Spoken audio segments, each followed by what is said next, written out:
नमस्कार दोस्तों, growth capital channel में आपका स्वागत है। दोस्तों, पावेल साहब, जी हाँ, डोनाल्ड ट्रंप के बाद अगर किसी शख्स पर नजर रखी जाए अमेरिका में तो वो है पावेल साहब। और पावेल साहब की आज एक मीटिंग थी दोस्तों, और फेड चेयरमैन पावेल साहब ने क्या कहा इस मीटिंग के अंदर जिससे मार्केट और डरा सहमा हो गया है। देखिए, किसी भी लेवल से बाजार के अंदर रिकवरी आपको नजर नहीं आ रही होगी, ना मुझे नजर आ रही है ना आपको नजर आ रही है, क्योंकि रिकवरी हो ही नहीं रही दोस्तों। और वहीं पर इस समय डाउ जोन्स 1610 पॉइंट गिर गया, करीब करीब 4% की एक बहुत बड़ी मार डाउ में पड़ी हुई है दोस्तों। नेस्डेक 5%, S&P 500 5%, और स्मॉल कैप 5%। मतलब कई सारे लोगों ने आज तक इतनी बड़ी बिकवाली 2 दिनों की नहीं देखी होगी दोस्तों।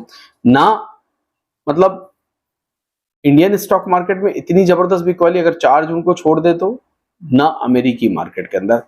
बेसिकली हो क्या रहा है वो तो सभी को पता है। ट्रम्प साहब टैरिफ टैरिफ चिल्ला रहे हैं दोस्तों, और अब तो दूसरी कंट्रियां भी टैरिफ टैरिफ चिल्लाने लग गई। जैसा कि चाइना ने आज अमेरिका के ऊपर 35% टैरिफ लगा दिया। हालांकि इस सब्जेक्ट के ऊपर हम ऑलरेडी बात कर चुके हैं और वो वीडियो भी मैंने अपलोड कर दिया, मगर ये वीडियो हम किस सब्जेक्ट पे बात करने वाले हैं वो है दोस्तों पावेल साहब। पावेल साहब ने क्या कहा है ये देखने से पहले, इस समय अमेरिकी मार्केट के अंदर अगर आप देखें, टेस्ला टेस्ला जैसी कंपनी 10% नीचे है, एनवीडिया 8% नीचे है, एप्पल 5.5% नीचे है दोस्तों। सोच कर देखिए, अगर आपका रिलायंस 10% नीचे चला जाए तो कितनी बड़ी आपका HDFC बैंक जैसी कंपनी अगर मान लीजिए 10% नीचे चला जाए तो इंडेक्स में क्या हलचल होगी। अमेजोन 2.5% है दोस्तों, इंटेल का शेयर भी वहां पर जो ट्रेड करता है वो करीब करीब 10%। मेटा खुद 5% नीचे है दोस्तों। जिस दूसरों को डेटा देता है, मेटा आज खुद 5% नीचे है।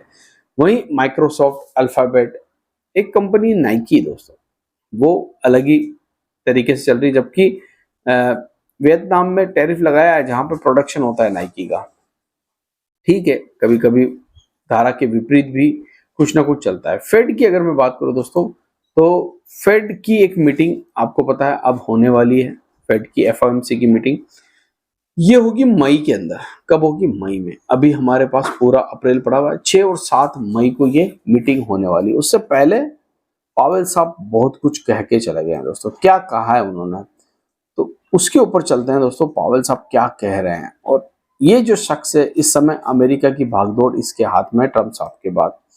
तो फेड चेयरमैन कह रहे हैं दोस्तों कि ट्रम्प साहब की जो टैरिफ हाइक है, टैरिफ जो लगा रहे हैं ट्रम्प साहब, ये इन्फ्लेशन को बढ़ा देगी और इकोनॉमी को स्लो कर देगी। बहुत बड़ी बात इन्होंने कही है यहाँ पर दोस्तों।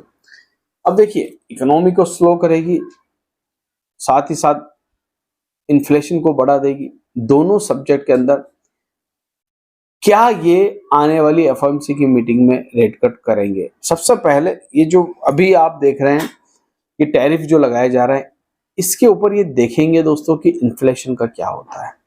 हालांकि अगर हम देखें, आप कहेंगे दोस्तों कि सर सब कुछ तो गिर रहा है, सब कुछ तो नीचे जा रहा है। अगर हम कमोडिटी की बात करें तो कमोडिटी आप देखिए, गोल्ड 2.5% नीचे, सिल्वर 8% नीचे, कल भी गिरा था दोस्तों।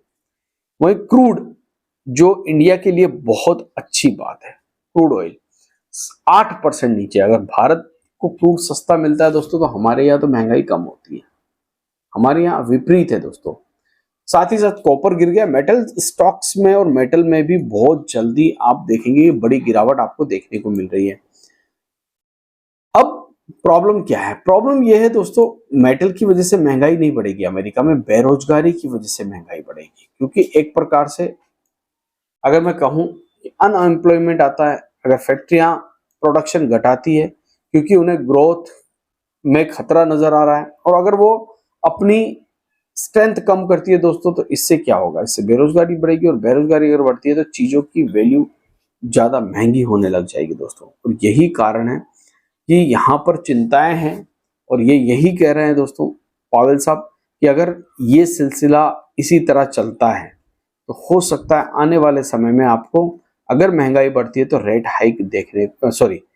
कट देखने को न मिले। उसी के साथ साथ JP मॉर्गन, बहुत बड़ी बात कह दी है दोनों दोस्तों इन्होंने। JP मॉर्गन कह रहे हैं ये ग्लोबल रिसेशन की तरफ जा रहे हैं हम। 60% चांस बढ़ गए हैं दोस्तों ट्रम्प साहब के टैरिफ के बाद।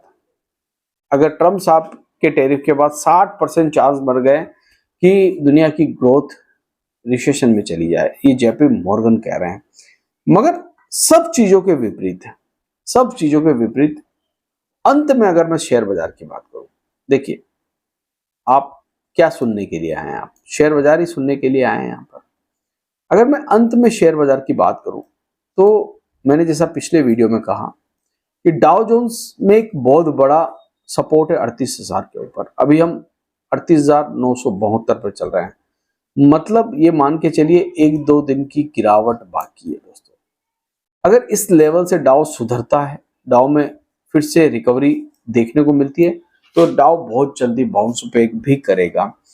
देखिए रिसेशंस हो गया, मंदी हो गई, ये पहले भी आपने कई बार ये चीजें सुनी होगी और मार्केट पहले भी गिरा है। अगर आप देखिए यहाँ पर अगर हम बात करें 2022 की, ठीक है, तो बाजार में यहाँ पर भी बड़ी गिरावट आई है, ऐसा नहीं छोटी मोटी गिरावट। करीब करीब मार्केट यहाँ पर 23% के आसपास गिरता हुआ नजर आया, 23%। तो बाजार पहले भी गिरा है, बस बात यह है पहले स्पीड कम थी, इस बार स्पीड बहुत ज्यादा है, ये देखने वाली बात है। तो फिलहाल फेड चेयरमैन ने जो कहा है वो आपके सामने रखा है, मैंने जेपी मॉर्गन ने जो कहा है वो आपके सामने रखा है। और आगे भी अगर कुछ अच्छी जानकारियां होगी दोस्तों, अच्छी जानकारी का मतलब ये नहीं होता है बाजार को भगाने वाली जानकारी, ऊपर ले जाने वाली जानकारी।